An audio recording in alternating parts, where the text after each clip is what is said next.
àwọn àgbàlagbà ló ń dààmú ẹ lọ lóṣẹ́ yìí wò bá mi lọ gẹ́ẹ̀tì ọ̀gà gbígbẹ ẹyọ kan ọ̀pọ̀lọ́ ìjókòó gbígbẹ kan pẹ̀lú adárípọ́n ẹyọ kan ìbàjẹ́ gbígbẹ nítorí pé adárípọ́n la kọ aláǹgbá mẹ́tẹ̀ẹ̀ta yẹn mú atare mẹ́ta sí wá kéwé má fọwọ́ kan mọ́ mi lé jó gbogbo ẹ̀ tó bá ti jó o lè lọ sílé máa lọ díẹ̀ tó lè lọ sílé tó bá ti jó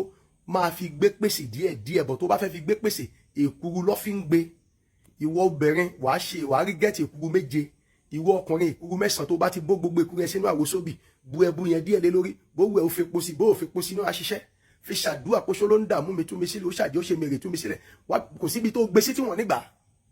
ẹbu tí wọ́n fi ń gbé àwọn àgbàlagbà jó sílé tó bá tún wù ẹ́ o tún lè pò mọ́ṣẹ́ wàá tún máa fi wẹ̀ bọ́ tó bá pò mọ́ṣẹ́ gbọ́dọ̀ jọṣẹ́ dúdú alẹ́ dẹ̀ ló máa wẹ̀ àwẹ̀sùn dẹ̀ ní pẹ̀lú omi tó lọ́wọ́rọ́ tó mọ̀ pé ò ní jáde síta mọ́ o tún lè máa fò géré epo lá